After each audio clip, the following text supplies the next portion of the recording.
Bom dia, então nós vamos falar hoje sobre pericardiopatias. Vocês sabem que a estrutura do pericárdio, ela envolve, então vocês têm aqui um esquema, né, do endocárdio, o miocárdio, o pericárdio visceral, o espaço pericárdico, o pericárdio parietal e depois por fora uma camada fibrosa, né? Então, é importante nós termos em mente essa estrutura para entender melhor como que as pericardites acontecem. Antes de ir adiante, toda a bibliografia, na verdade, essa aula foi montada a partir das diretrizes de pericardiopatias da Sociedade Europeia de Cardiologia, está bastante didática e que para consulta realmente está muito boa. Então, vamos adiante. Vocês sabem que, como qualquer doença, né, a pericardite tem várias formas de ser classificada. Essa é uma delas, então seria a classificação de acordo com a evolução, que é bastante intuitiva e bastante usada na prática clínica. Então, nós teríamos a pericardite aguda, a chamada pericardite incessante, quando os sintomas persistem, mas sem remissão clara depois do episódio agudo. E esses sintomas persistem por tempo superior a 4 ou 6 semanas, mas inferior a 3 meses, tá? Então, a gente tem em mente que, para a gente classificar a pericardiopatia, a pericardite, na verdade, como incessante, o paciente tem que ter começado de forma aguda e não ter havido uma melhora clara entre essa fase aguda e essa duração um pouco mais prolongada. Atenção, porque a pericardite recorrente, ela é definida a partir dos mesmos critérios de pericardite aguda, do quadro inicial, que nós vamos falar em seguida, mas um intervalo sem sintomas de 4 a 6 semanas ou mais. Então, vocês veem a diferença entre a incessante e a recorrente, tá? A causa mais comum, na verdade, de recorrência é o tratamento inadequado do episódio agudo, do primeiro episódio de pericardite aguda. A recorrência ocorre em 15 a 30% após o episódio inicial, e em até 50% dos pacientes se eles não forem tratados com colchicina ou se forem tratados com corticoide. Nós vamos detalhar isso um pouco mais adiante. Quem já tratou de paciente com pericardite sabe que, às vezes, a gente classificar o doente como numa situação de recorrência é difícil, né? Então, existem algumas formas de ajuda nesse diagnóstico, além do quadro clínico, que pode não ser tão característico, né? Mas, então, a partir de exames subsidiários, seja o PCR, seja a tomografia ou a ressonância. E a pericardite crônica, aquela que dura, então, mais de 3 meses. Vocês veem aqui qualquer livro que vocês forem consultar, ou qualquer artigo de revisão que fala sobre a etiologia da pericardiopatia, vocês vão ver que tem uma lista imensa de doenças que podem comprometer o pericárdio, né? Então, esse é um exemplo só, tá? Mas o que é importante a gente saber é que a causa mais comum é a viral, né? Então, os enterovírus, os herpesvírus, adenovírus, o parvovírus, tá? Entre as etiologias bacterianas, lembrar sempre da tuberculose, que aqui no nosso meio ainda é uma causa importante de tanto comprometimento pulmonar como comprometimento miocárdico, tá? E principalmente naqueles pacientes, então, que têm alguma imunodeficiência, tá? Por exemplo, na AIDS, tá? Existem outras bactérias que vocês vão ver aqui, né? Depois olhando com atenção, mas que são realmente muito menos frequentes, fungos, que também são, em geral, oportunistas em pacientes imunossuprimidos, parasitas, também a mesma situação, isso entre as causas infecciosas. E existem as causas não infecciosas. E dentre as causas não infecciosas, as importantes são as autoimunes, certo? Então, o lúpus, já tivemos pacientes que foram internados com um quadro de pericardiopatia, que não tinham história anterior, e o diagnóstico do lúpus foi feito a partir, então, do comprometimento pericárdico, e outros comprometimentos, né? Mesmo artrite reumatoide, Sjögren, esclerodermia, todas as vasculites, vocês vão ver aqui. As doenças neoplásicas, que também são importantes causas, principalmente em hospitais terciários, né, que recebem, então, já pacientes que têm quadros clínicos mais complexos, e sendo que os tumores mais frequentes que dão comprometimento pericárdico são os tumores metastáticos. Os mais frequentes estão pulmão, mama, os linfomas e as leucemias, e, em quarto lugar, os melanomas. Os tumores primários, basicamente o mesotelioma, são bastante raros e têm uma evolução bastante ruim, sendo que o tratamento é praticamente ineficaz em todos os casos. Existem aquelas alterações metabólicas, né, uremia, mixedema, outras, as traumáticas, seja por ação direta, tá? Por acidentes, tá? Ou eventualmente as iatrogênicas, né? Então, as consequências de tratamentos invasivos, né? Que hoje são até bastante frequentes, né? E que tem, então, que se levar em conta. Os relacionados a drogas, tá? E aí existe na literatura uma lista de fármacos que já estiveram relacionados ao comprometimento miocárdico, ou, desculpa, pericárdico. Outras, por exemplo, a amiloidose, a dissecção de aorta, a hipertensão arterial pulmonar e a própria insuficiência cardíaca, e as alterações que são congênitas, principalmente relacionadas, então, à formação do pericárdio. De que forma as doenças pericárdicas podem se apresentar? O que nessa diretriz é chamado de síndromes pericárdicas. Então, nós temos, então, aqui a pericardite e a miopericardite aguda, o derrame pericárdico, o tamponamento cardíaco e a pericardite constritiva. Vamos começar pela pericardite aguda.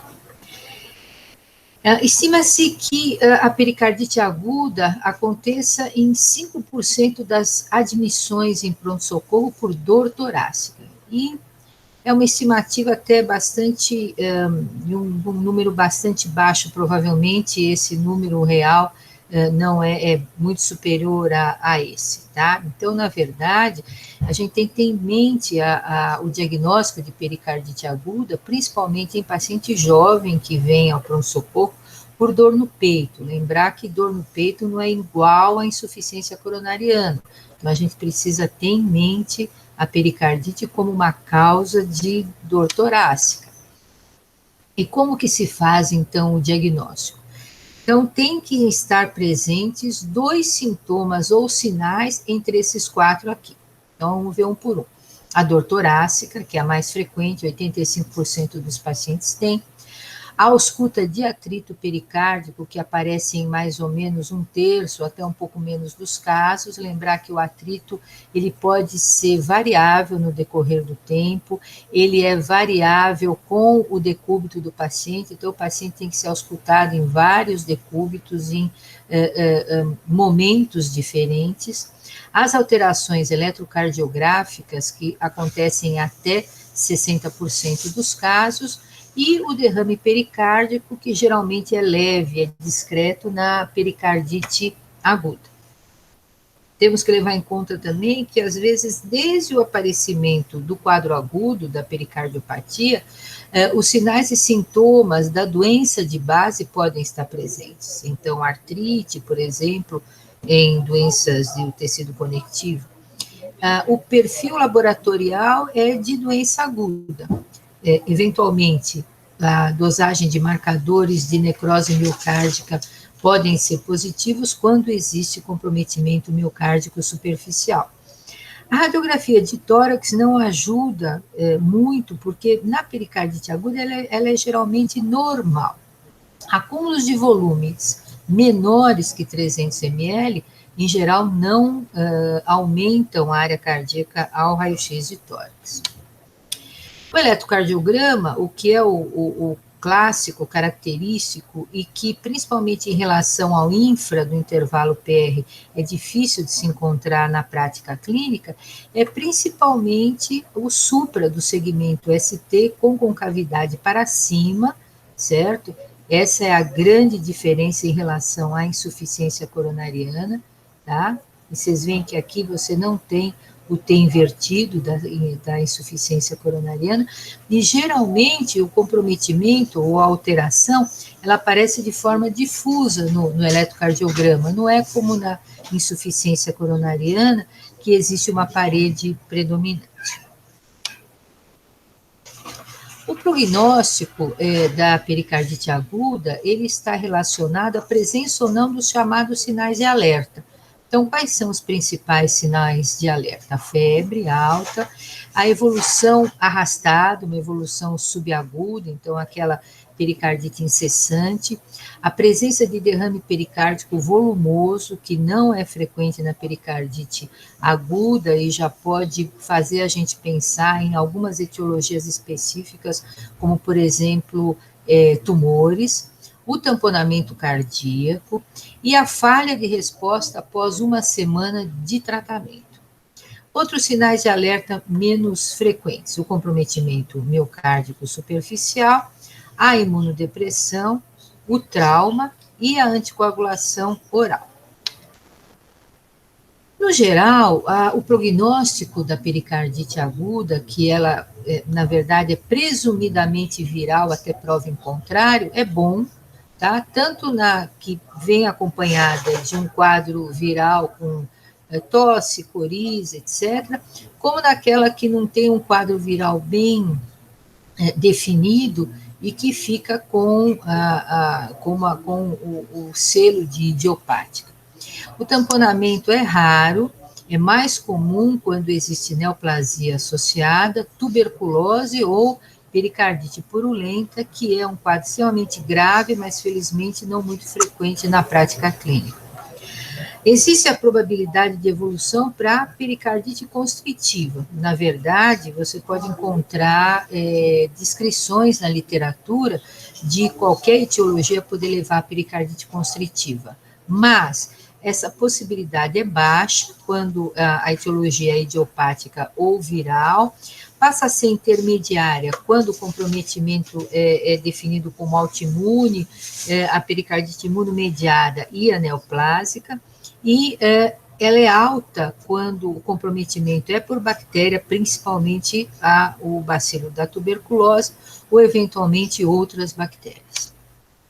Então, vocês têm aqui um esquema bastante interessante. Então, eu faço a hipótese diagnóstica de pericardite.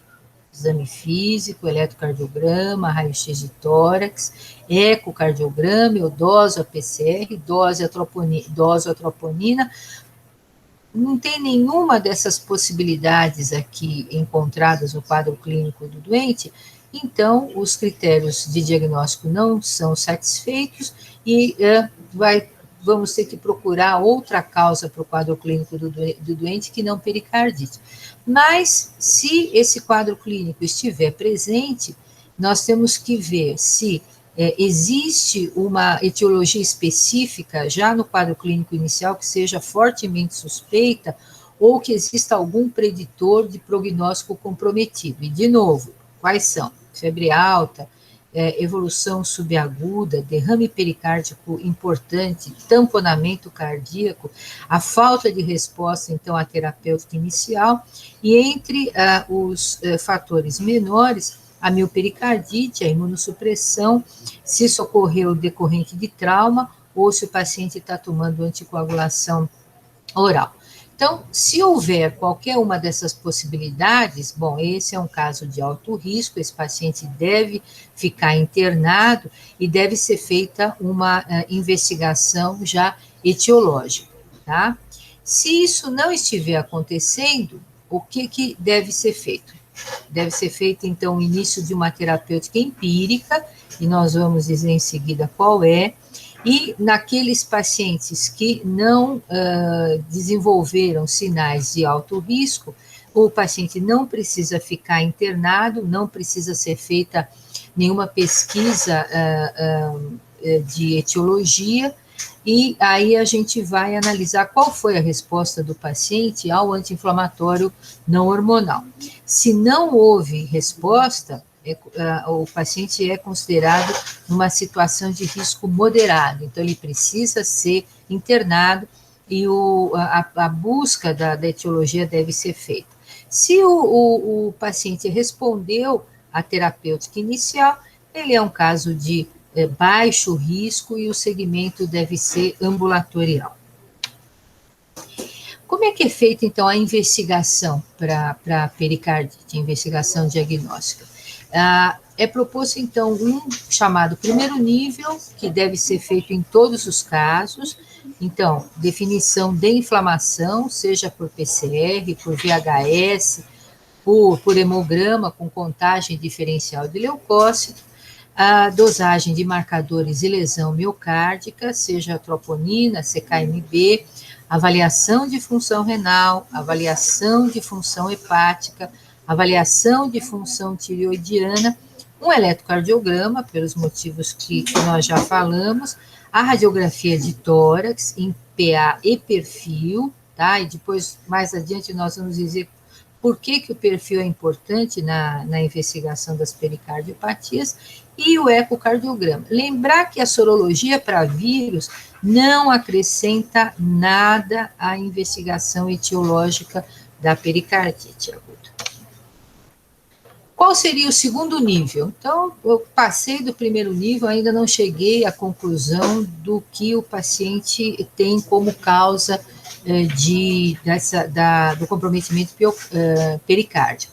Então, vamos fazer uma tomografia ou, eventualmente, uma ressonância, eventualmente, uma análise de líquido e biópsia de pericárdio. Isso só está bem definido naqueles casos em que já existe tamponamento clinicamente, ou, eventualmente, suspeita de comprometimento bacteriano, neoplásico, ou na situação de um derrame pericárdico moderado a importante, sem resposta à terapêutica anti-inflamatória. Então, não significa que sempre um derrame pericárdico vai ter que ser funcionado. E a avaliação adicional, quando existe suspeita de etiologias específicas ou quando há critérios de alto risco. Então, fazer toda a investigação, principalmente em mulheres, para comprometimento reumatológico e comprometimento neoplásico em ambos os gêneros. Quais são as análises importantes, então, em líquido pericárdico? Então, vai ter que ser feita uma dosagem sanguínea de alguns marcadores em relação à dosagem ao líquido pericárdico. Então, a relação proteína do líquido, proteína do soro maior que meio, configura o exsudato, menor que meio é um transsudato, a relação DHL no líquido sobre DHL no soro maior que 0,6 ou maior que 0,5, então configura também o exsudato, a contagem diferencial de leucócitos com uma grande porcentagem de neutrófilos na pericardite purulenta, e a quantidade de glicose no líquido, a relação com a glicose no sangue, de 0,3 na pericardite purulenta, de 0,7 na pericardite por tuberculose e de 0,8 na pericardite por neoplasia. É claro que os extremos são importantes, mas a gente sabe que na prática isso nem sempre acontece, esses números não são tão exatos do ponto de vista prático. A avaliação da citologia com a caracterização das células no líquido pericárdico, em algumas situações até a centrifugação desse líquido para que as células fiquem mais compactas e sejam melhor analisadas, ou o PCR, eventualmente, para TB, que hoje já é um exame disponível, e as culturas, né, seja para micobactéria e para bactérias aeróbicas e anaeróbicas. Qual é, então, o manejo clínico e terapêutico da pericardite aguda? Então, deve-se pesquisar a etiologia, então, sempre se a anamnese ou exame físico foram sugestivos da doença de base. Internar quando houver detecção de pelo menos um sinal de alerta, que nós já comentamos, e é importante o repouso do paciente até a normalização da PCR e a resolução dos sintomas. E como é que se trata a pericardite aguda? Isso é bastante importante, tá? Porque mudou de uns anos para cá, principalmente em relação à colchicina, que se mostrou extremamente eficaz no tratamento da pericardite aguda e na prevenção das recorrências. Então, um anti-inflamatório não hormonal, geralmente ibuprofeno, em doses altas. Esses tempos são sempre interrogados, porque, na verdade, o que se faz é prolongar esse tempo na dependência do segmento com a PCR, tá? E havendo, então, o chamado desmame, uma diminuição de dose, que pode ser variável de fármaco para fármaco. A colchicina deve ser a última a ser descontinuada.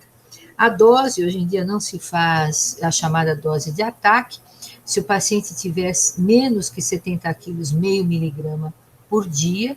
Se for mais ou igual ou maior que 70 quilos o peso, meio miligrama 2 vezes por dia. E o tempo, por exemplo, o tempo de duração do tratamento é longo, pelo menos 3 meses, e se houver pericardite recorrente, pelo menos 6 meses de acompanhamento com a PCR. A diminuição gradual não é obrigatória, essa é só uma sugestão de diminuição gradual, a mesma coisa naqueles pacientes que pesam de 70 quilos ou mais, e lembrar que o corticoide, primeiro, ele se mostrou mais propenso a provocar pericardite recorrente quanto maior fosse a dose utilizada. Então, quando há necessidade de corticoide, e nós vamos falar disso em seguida, a dose deve ser pequena e o desmame tem que ser lento, principalmente nessa dose entre 10 e 15 miligramas por dia, tá? Então, o que se faz? Qual é o tratamento de primeira linha? É o anti-inflamatório não hormonal, hoje em dia o ibuprofeno, ainda na Europa se usa muito a aspirina, mas as doses são de 4 a 6 gramas por dia, e realmente aí a tolerância do paciente acaba sendo muito prejudicada.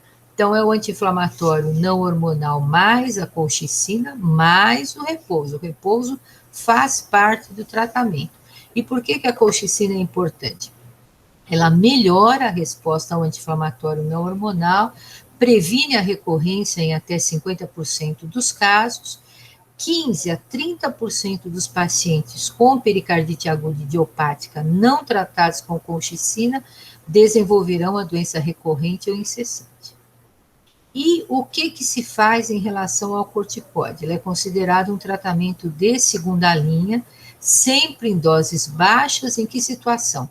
Quando existe uma contraindicação ao uso de anti-inflamatório não hormonal ou colchicina, ou quando não existe o paciente não tolera, em todos os trabalhos que usaram colchicina, a tolerabilidade do paciente foi boa, não é como a gente pensa que o paciente não vai ter uma boa resposta por alterações gastrointestinais. E quando a necessidade da associação do corticoide ao anti-inflamatório não hormonal e a colchicina, então quando terapêutica tripla, quando resposta incompleta a anti-inflamatório não hormonal e colchicina, e, nesse caso, se diminui um pouco as doses desses fármacos. E, é claro, se houver, por exemplo, se a causa da pericardite aguda for lúpus, por exemplo, ele vai ser usado, então, como monoterapia, a cortisona, em situações específicas, por exemplo, lúpus, tá? Problemas com corticoide. Favorece a cronificação e as recorrências, apesar do rápido controle dos sintomas no caso de recorrência. O paciente melhora rápido. Mas tentar a todo custo não aumentar a dose novamente ou reiniciar se houver recorrência. Tá? Então, o corticoide, ele não substitui a colchicina, só em caso realmente de uma contraindicação, e a associação dele ao tratamento, então, junto com o anti-inflamatório não hormonal e a colchicina, só naquelas situações em que os 2 primeiros fármacos não conseguiram controlar o quadro clínico, porque senão a chance de haver recorrência é maior. Então, terapêutica dessa associação não existe indicação como primeira opção. Vamos falar um pouquinho de pericardite recorrente, que do ponto de vista clínico, ela é frequente em termos, porque na verdade a gente precisa entender como que se classifica essa entidade. Não é qualquer dor no peito, depois de uma pericardite aguda, que vai ser chamada de pericardite recorrente, tá? Então, o diagnóstico da recorrência deve ser feito pelos mesmos critérios utilizados na pericardite aguda, tá? Então, pelo menos 2 daqueles 4 que já foram mencionados. Eventualmente, a tomografia de tórax ou a ressonância e o PCR podem auxiliar no diagnóstico naqueles casos que são atípicos ou duvidosos. E olha que importante é esse terceiro item aqui. A causa frequente de recorrência é o tratamento inadequado do episódio inicial de pericardite aguda. Então, por tempo menor que o ideal, ou doses inadequadas, ou esquema inadequado de tratamento. A recorrência pode ocorrer em 15% a 30% depois do episódio inicial, como nós já falamos, e em até 50% dos pacientes não tratados com colchicina, particularmente quando tratados com corticoide. Qual é a terapêutica da pericardite recorrente? Ela tem que ser direcionada à doença de base, quando ela existe ou é identificada, os mesmos cuidados do tratamento da pericardite aguda, então os cuidados com o segmento com PCR para se diminuir as doses ou interromper o tratamento. É claro que em situações que não são tão comuns, outras medicações podem ser utilizadas. Azatioprina, imunoglobulinas, a anakinra, que é um antagonista recombinante do receptor interleucina 1 beta, ciclofosfamida, ciclosporina, metotrexate, enfim, naquelas situações em que a medicação usual não funciona. A pericardectomia deve ser utilizada como último recurso, porque mesmo no pericárdio residual pode haver uma recorrência de um quadro agudo.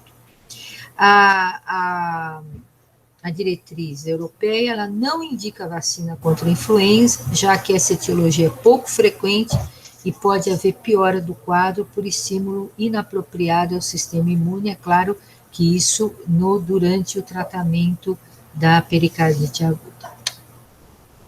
E aqui nós temos um outro esqueminha interessante. Então, diagnóstico de pericardite aguda, sempre levando em conta 2 dos 4 critérios clínicos, então dor, atrito, alteração eletrocardiográfica, derrame pericárdico. Primeira medida de tratamento, aspirina ou anti-inflamatório não hormonal, mais colchicina, mais repouso. Como segunda linha de tratamento, corticoide em baixa dose, no caso de contraindicação, a aspirina ou anti-inflamatório não hormonal ou colchicina, e depois de exclusão de causa infecciosa. E aí houve recorrência, então, depois de um intervalo livre de sintomas de 4 a 6 semanas. O que a gente faz? Vamos começar de novo, primeira linha, aspirina ou anti-inflamatório não hormonal, mais colchicina, mais repouso. Segunda linha, mesma coisa, corticoide em baixa dose, no caso de contraindicação para aspirina, anti-inflamatório não hormonal, ou colchicina, e depois a exclusão de causa infecciosa. Se não houve melhora, como terceira linha, imunoglobulina endovenosa, ou anakinra, ou azatioprina, e, como último recurso, a pericardectomia. Qual é o prognóstico da pericardite recorrente? Vocês vão dizer, puxa vida, né? Se recorre tanto, principalmente na ausência do tratamento com a colchicina, o prognóstico, a evolução para pericardite constritiva, ela é frequente. Então, vamos começar aqui pelo fim. A pericardite constritiva não é descrita, apesar de inúmeras recorrências. Tá? A taxa de complicações está relacionada à etiologia e não ao número de recorrências. As complicações graves são raras, mas a qualidade de vida pode ser severamente afetada. O tamponamento é raro e ele é mais observado no início do quadro clínico, mas realmente é bastante raro. Vamos adiante. Derrame pericárdico. Então, vocês veem nesse esquema, então, líquido dentro do saco pericárdico, comprimindo o coração. Normalmente, o saco pericárdico tem 10 a 50 ml de ultrafiltrado de plasma e age simplesmente como um lubrificante entre os folhetos pericárdicos por causa da movimentação do coração.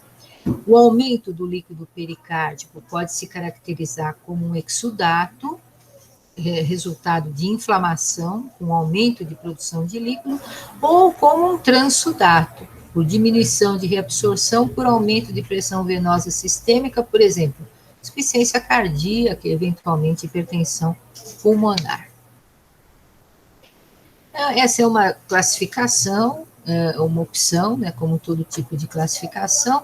Eu posso classificar pelo tempo de aparecimento, agudo, subagudo, crônico, com evolução superior a 3 meses, pelo volume, discreto, inferior a 10 milímetros de separação entre os folhetos pericárdicos no ecocardiograma, moderado, de 10 a 20 milímetros, e grande, superior a 20 milímetros.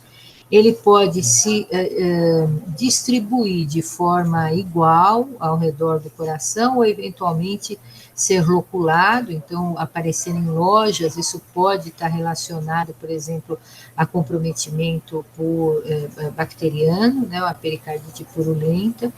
Ele pode ser um transsudato ou um exudato, como nós já falamos, e em relação ao impacto hemodinâmico, pode não haver nenhum, ser um achado de exame, pode haver tamponamento e pode haver aquilo que nós vamos comentar mais adiante, que é a pericardite efusivo-constritiva. Então, qual é a etiologia do derrame pericárdico? Mais ou menos metade pode ser idiopático. Quais são as causas importantes? Tumores, infecções, no nosso meio, principalmente a tuberculose, iatrogenia, e as doenças do tecido conectivo. Como pode ser a apresentação clínica do derrame pericárdico? Ele pode ser assintomático, então ser um achado de exame, que é o mais frequente, e os sintomas, na verdade, eles podem variar tanto com a velocidade do acúmulo de líquido, como algumas características físicas do próprio pericárdio. Então, pequenas quantidades podem até causar tamponamento se a velocidade do acúmulo for rápida, e grandes quantidades podem ser acumuladas lentamente sem causar sintomas importantes. Nós tivemos pacientes com 2 litros e meio, que tinham só discretos sintomas. Então, vocês veem aqui um gráfico mostrando que aqui, então, a pressão, aqui o volume, aqui seria, então, acima daqui a zona de tamponamento. Então, o derrame agudo, aquela situação em que pequenos volumes acumulados rapidamente podem causar tamponamento, ou serem derrames pericárdicos importantes, já com algum comprometimento hemodinâmico, e aquele derrame crônico que vai se coletando devagar a pressão vai aumentando devagar, de forma a que mesmo já nessa fase aqui, que eventualmente o risco de tamponamento aumentaria, mesmo assim, o quadro clínico é muito mais lento. Quais são os sintomas? Espineia, dor, quando tem sintomas, como nós já falamos, né? Náusea, por compressão do diafragma, disfagia, por compressão do esôfago, rouquidão, por compressão do nervo laríngeo recorrente, soluço, por compressão do frênico e outros. Então, febre, tosse, fraqueza, fadiga, anorexia, eventualmente palpitações. Então, no exame físico, se não há comprometimento hemodinâmico, o exame físico é normal. Quando existe um volume moderado, é importante, então surge a estase jugular, o chamado pulso paradoxal e o abafamento de bolhas na ausculta. E o que é, então, o pulso paradoxal? Vocês têm aqui um registro, né? Então, uma curva de pressão durante a expiração, na inspiração, que é menor, e na próxima expiração. Na verdade, o pulso paradoxal é a intensificação de um fenômeno fisiológico. Quando nós inspiramos profundamente, aumenta o retorno venoso para o coração direito, o septo interventricular, ele é rechaçado para o ventrículo esquerdo e acontece realmente uma diminuição da pressão sistólica. Quando o derrame pericárdico passa a ser importante, esse fenômeno, que é um fenômeno fisiológico, ele acaba se tornando muito mais evidente. Então, a medida da pressão arterial, da sistólica, durante a expiração e durante a inspiração, tem acima de 10 milímetros de mercúrio de diferença. Quais são os exames complementares? O eletro, que pode ser normal, se o volume realmente for pequeno, uma diminuição difusa da amplitude dos complexos QRS, a partir de derrames moderados ou importantes, e alterações difusas da repolarização ventricular. Em relação à radiografia, ela pode ser normal, se o volume for pequeno, e pode haver um aumento de área cardíaca de graus variados, o chamado coração em moringa, e normalmente não há sinal de congestão pulmonar. Vocês veem aqui, está um pouquinho fora de foco, mas um eletrocardiograma de um paciente com derrame pericárdico importante. Então, vocês veem que os complexos QRS, todos eles difusamente têm uma amplitude inferior a 15 milivolts, e ondas T invertidas, achatadas, enfim, um eletrocardiograma com alterações difusas de repolarização, mas essa característica da diminuição da amplitude dos complexos QRS. Vocês veem aqui uma radiografia, que é uma radiografia de um paciente que já provavelmente foi funcionado, que a gente vê área aqui dentro do saco pericárdico, mas vocês veem que é uma área cardíaca bastante aumentada, ela é uma área cardíaca armada, por isso que é chamado de coração em moringa, não existe congestão pulmonar, o que seria um diferencial, por exemplo, é uma miocardiopatia dilatada, tá? E o ângulo aqui entre o diafragma e a borda do coração direito é um ângulo agudo, né? O que não acontece no paciente com miocardiopatia dilatado, o coração com miocardiopatia dilatada, ele acaba se acomodando em cima do diafragma, um coração flácido, não é um coração armado como o do paciente com derrame pericárdico importante. Mas a grande ajuda, na verdade, na detecção do derrame pericárdico é mesmo o ecocardiograma.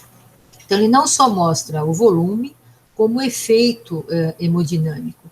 Os derrames mais volumosos estão relacionados a neoplasias ou infecções bacterianas, e o próprio ecocardiograma pode ajudar na caracterização da doença de base. Quais são os achados principais? O colapso diastólico no átrio direito e ou ventrículo direito, a observação da interdependência ventricular, que é o que causa o pulso paradoxal, a dilatação da veia cava inferior e a ausência do colapso inspiratório, menos que 50%, o fluxo diastólico reverso em veias hepáticas e a redução do fluxo mitral igual ou superior a 30%, e aumento do fluxo tricúspide durante a inspiração, que faz parte, então, também da etiologia do pulso paradoxal. Então, o que é que a gente pode ver, por exemplo, aqui no eco? Então, nós vemos aqui o átrio esquerdo, o ventrículo direito, e aqui, essa área mais escura, o derrame pericárdico grande. Como é que a gente pode complementar, além do ecocardiograma, a investigação?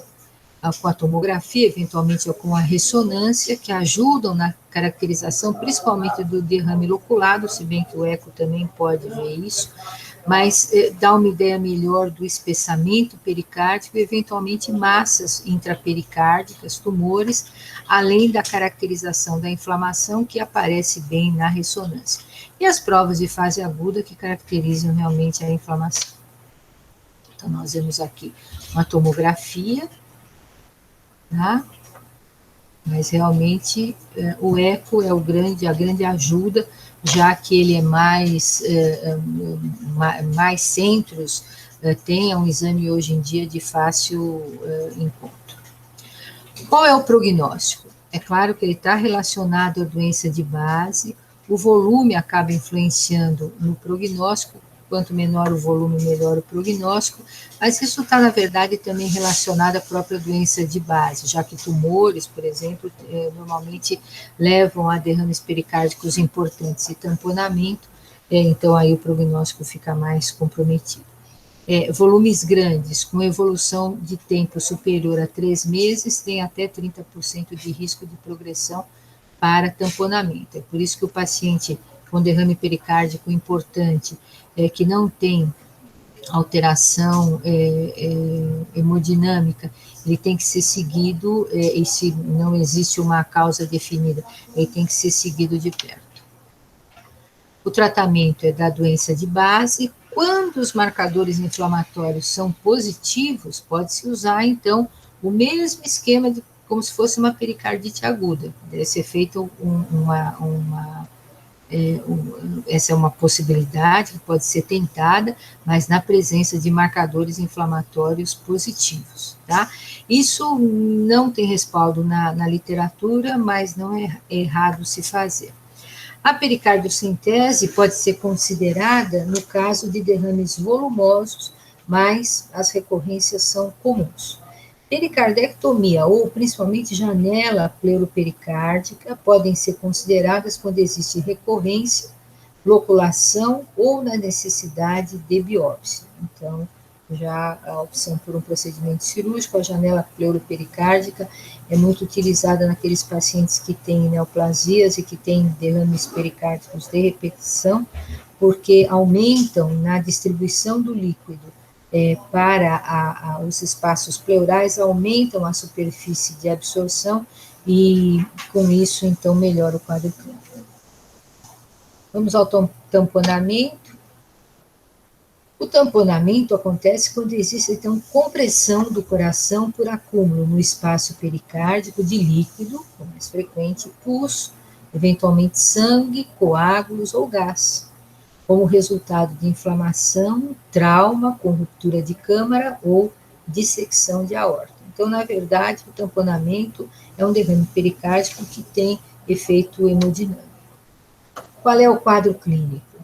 A magnitude das alterações hemodinâmicas e clínicas dependem da quantidade e da velocidade de acúmulo do líquido, da distensibilidade do pericárdio, das pressões de enchimento, já que pressões de enchimento intracavitário maiores, a necessidade de pressões também intrapericárdicas maiores, e da complacência das câmaras cardíacas.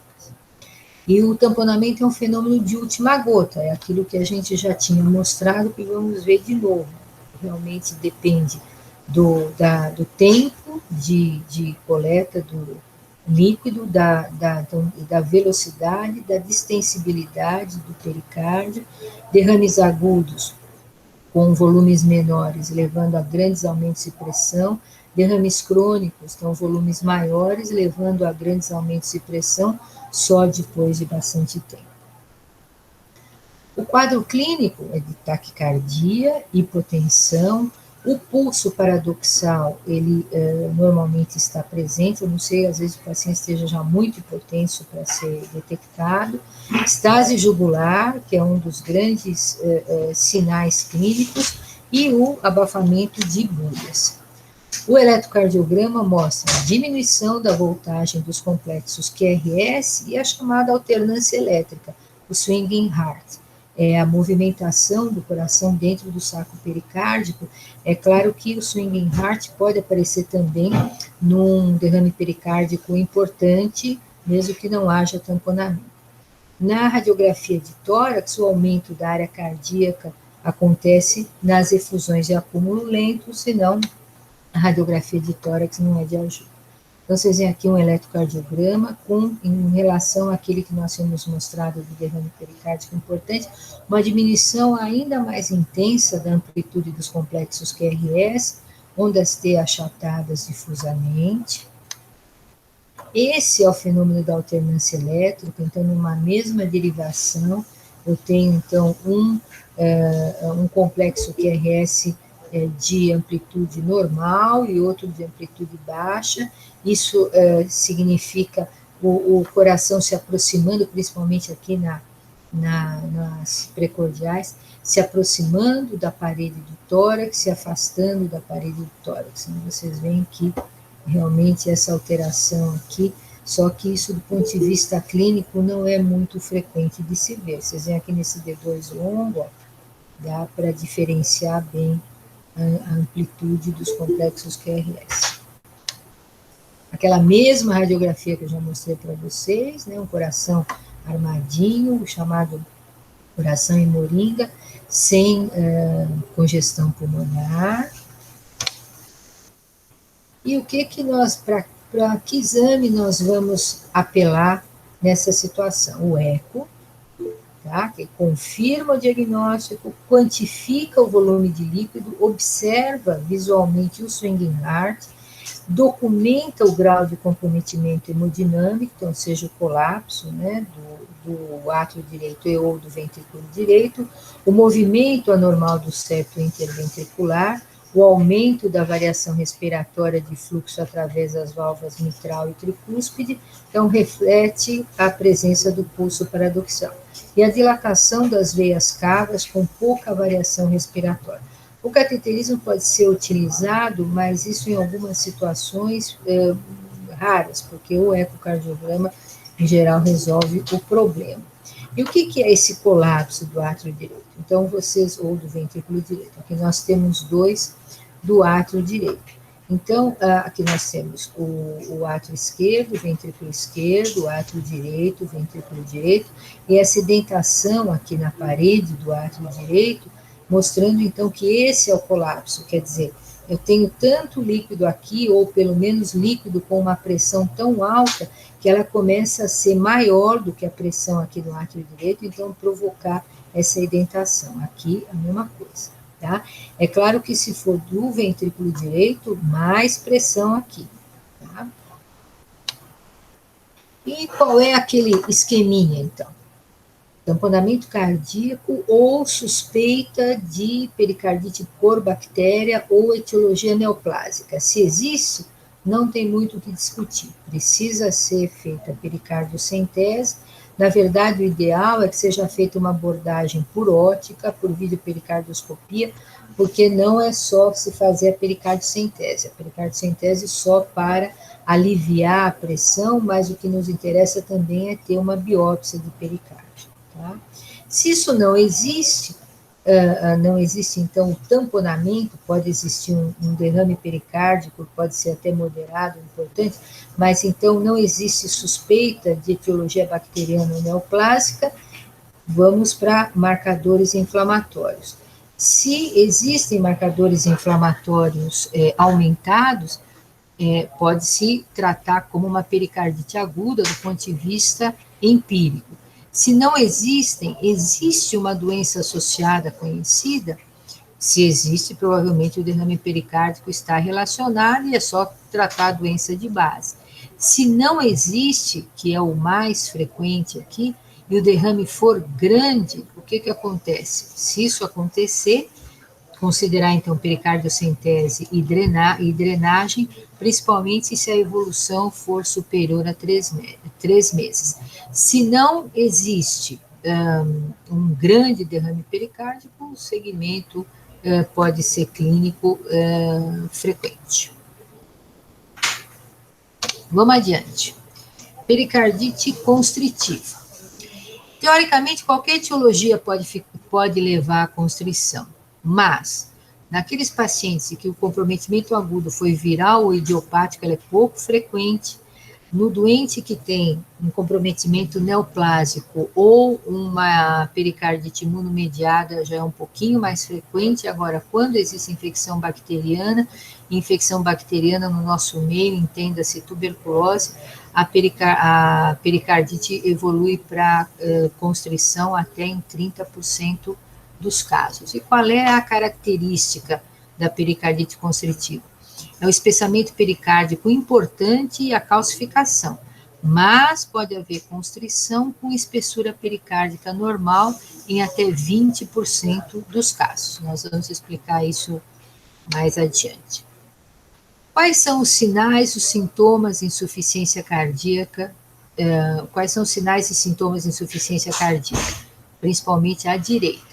Chamado NOC pericárdico, que é um terceiro ruído na ausculta, que está relacionado, então, à fase de enchimento do ventrículo esquerdo, e nós vamos falar adiante. A estase jugular, que é o sinal de Kussmaul, um aumento da estase jugular com a inspiração profunda, e a acentuação do descenso Y, que está relacionado ao NOC pericárdico, e a chamada curva em raiz quadrada, que nós vamos falar mais adiante. A hepatomegalia, o aumento do volume abdominal, ascites normalmente importantes, e o edema de membro inferior desproporcional à ascite. Normalmente, a ascite ela é mais importante e o edema de membro inferior ele é discreto. Em casos avançados, pode haver comprometimento da função sistólica dos ventrículos por fibrose e atrofia da musculatura ventricular. E aí a dispneia normalmente é mais importante. O BNP ou NT-proBNP, ele pode ser utilizado na caracterização clínica, principalmente na diferenciação com outros comprometimentos restritivos, tá? E na pericardite constritiva, os valores são normais ou um pouco elevados, como a gente vê aqui, tá? Então, ele pode ajudar no diagnóstico. Vocês vão dizer, puxa, mas diferenciar de comprometimento restritivo, isso na prática é relativamente frequente. Em qualquer capítulo de livro, vocês vão encontrar uma série de alterações, que, principalmente ecocardiográficas, que existem na pericardite constritiva e no comprometimento restritivo, mas na prática realmente é às vezes difícil de se fazer a diferenciação. Entre os exames complementares, o eletrocardiograma normalmente é inespecífico, tá? Pode haver fibrilação atrial, já que os átrios, com o passar do tempo, aumentam bastante de tamanho. A radiografia sempre tem que ser examinada em PA e perfil, porque às vezes a calcificação ela pode ser até em casca de ovo e ela não aparecer no PA. O ecocardiograma, que é importantíssimo nessa situação, principalmente no diferencial com miocardiopatia restritiva. A tomo de tórax e a ressonância, que ajudam a caracterizar o grau de comprometimento, o grau de espessamento do pericárdio. A ressonância também é útil na diferenciação com a miocardiopatia restritiva, e quando nada disso funciona, vamos para o cateterismo. Então, a equalização das pressões diastólicas finais dos ventrículos e das pressões médias dos átrios também caracteriza uma síndrome restritiva. Então, nós vemos aqui, ó, um pequeno pedacinho de calcificação no PA, que no perfil se mostra ser uma calcificação em casca de ovo. Por isso que o perfil sempre é importante. Aqui uma outra situação, com calcificação muito importante. E o que nós vemos no ecocardiograma? O espessamento pericárdico, que normalmente não tem como ser quantificado, a movimentação anormal do septo interventricular, a dilatação e ausência do colapso inspiratório da veia cava inferior, as variações respiratórias dos fluxos mitral e tricúspide, nessas porcentagens, e as ondas Z com velocidade normal ou aumentada. Vocês veem aqui uma tomografia mostrando uma calcificação bastante importante. Aqui também um espessamento bastante importante, acima de 4 milímetros é considerado espessamento. E aqui também mostrando uma outra calcificação em casca de ovo, mas vocês veem aqui então a chamada curva em raiz quadrada ou chamado dip platô. Então, nós temos aqui a curva de pressão do ventrículo direito, ou do ventrículo esquerdo, que estaria mais aqui para cima. Então, existe a equalização das pressões diastólicas finais dos ventrículos, e o que acontece? Na pericardite constritiva, quando as válvulas atrioventriculares se abrem para diástole, praticamente no primeiro terço da diástole, que não acontece normalmente, o ventrículo acaba enchendo, e ele só vai se encher no terço distal, ou no terço final, desculpem, com a ajuda da compressão atrial, aqui no finalzinho, então é por isso que a fase de ascensão da curva é mais lenta, e aí então chega a equalização de pressões. O que acontece? Esse enchimento rápido no início da diástole, ele é quase como uma sucção. Isso faz, então, com que aconteça o knock na ausculta, pela vibração das paredes do ventrículo, que normalmente não são tão intensas, e a acentuação do descenso Y, que também tem relação com essa fase inicial da diástole. Qual é o prognóstico da pericardite constritiva? Quando que se pode pensar que a evolução não vai ser boa como a gente gostaria? Quando existe comprometimento da função renal, quando existe aumento da pressão sistólica da artéria pulmonar, quando existe comprometimento da função sistólica de ventrículo esquerdo, quando começam a surgir as alterações de insuficiência cardíaca importantes, como a diminuição do sódio sérico, em pacientes mais idosos. Qual é o tratamento? A pericardectomia, ela deve ser indicada sempre que o paciente estiver em classe funcional 3 ou 4, e, ao contrário do que vocês possam pensar, a morbimortalidade da pericardectomia ela é muito superior à de muitas outras cirurgias cardíacas. Essa é uma média, que esses 26 a 12 são números grandes, mas aqui em nosso meio, 7% é a mortalidade pós-pericardectomia. A impressão que é só uma retirada do pericárdio, não há necessidade de circulação extracorpórea, mas é uma cirurgia que sangra muito, dependendo do grau de comprometimento do miocárdio, pode o doente cursar com choque cardiogênico no pós-operatório, então é uma situação de bastante gravidade. O tratamento clínico existe para etiologias específicas, certo? Então, se o diagnóstico da tuberculose, por exemplo, é feito numa fase aguda ou subaguda, ela pode ser tratada e, com isso, diminuir o risco de constrição de 80% para menos de 10%.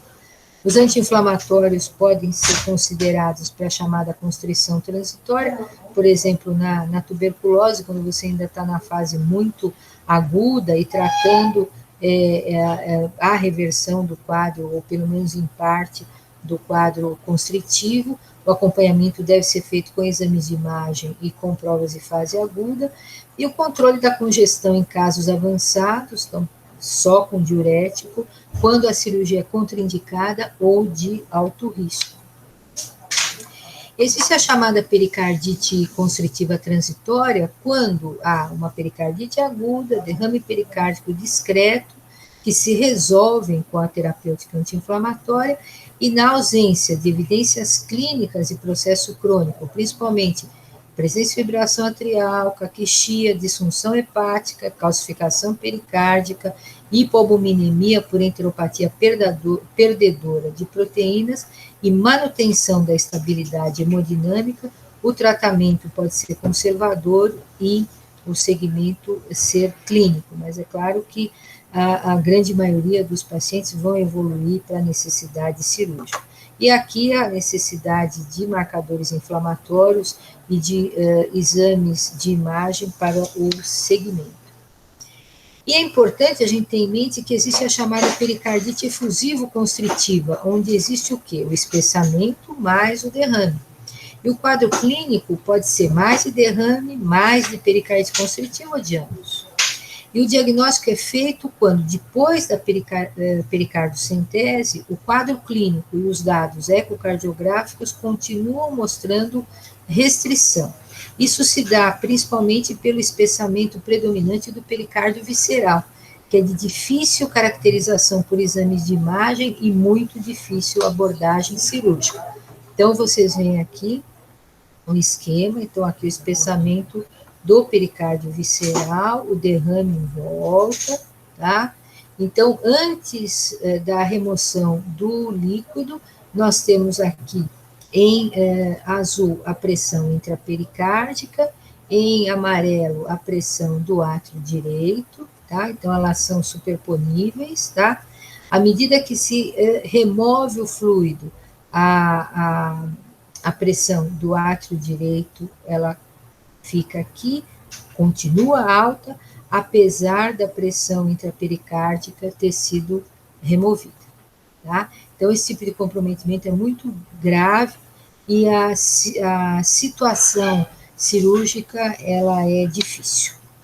Vamos falar só rapidinho, dentre as etiologias específicas, da tuberculose, que é importante, ela acontece em qualquer idade, os homens são mais acometidos que as mulheres, e a apresentação clínica pode ser na forma de derrame pericárdico, de pericardite efusivo-constritiva, ou já na forma de pericardite constritiva, que é o mais frequente. Tá?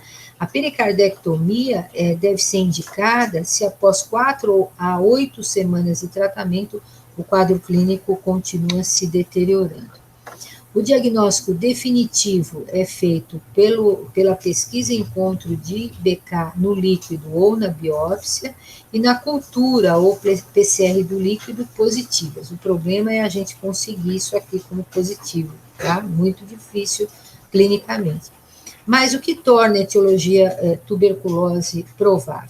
Tuberculose em outra localização, se eu tiver tuberculose pulmonar, por exemplo, um exudato linfocítico com aumento de interferon gama ou adenosina deaminase, na mesma forma de derrame pleural, e a resposta apropriada a um esquema antibiótico para pacientes em área endêmica. Então, institui a chamada terapêutica presuntiva, que também do ponto de vista clínico é bastante discutível. Então, o que se faz? Qual é a avaliação não invasiva inicial? Faço uma radiografia de tórax, quem sabe existem alterações pulmonares que me façam pensar em tuberculose, a tomografia ou a ressonância para confirmar o derrame pericárdico, a detecção do espessamento pericárdico e, eventualmente, na tomografia, a caracterização de linfoadenomegalia mediastinal e traqueobrônquica, poupando os hilos, que é o mais característico da tuberculose. Cultura, descarro de aspirado gástrico e ou urina para Mycobacterium tuberculosis, uma biópsia de linfonodo periférico, se houver algum palpável, e o PPD, infelizmente, não nos ajuda em apontar ou não essa etiologia. Eventualmente, se houver tamponamento, a pericardiocentese vai ter que ser feita para alívio hemodinâmico, e aí então o líquido já vai para análise.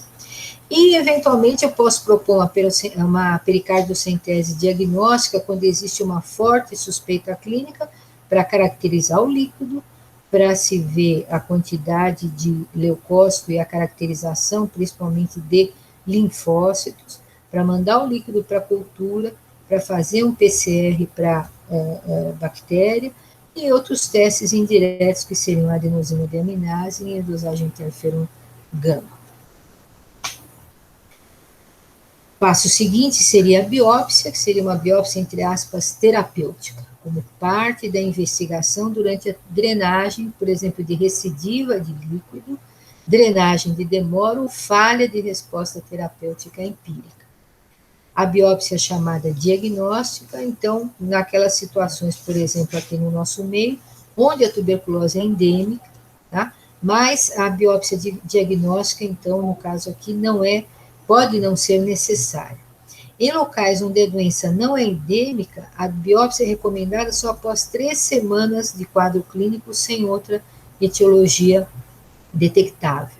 Tá? Mas aí a gente tem que analisar caso a caso se o paciente tem indicação ou não de biópsia.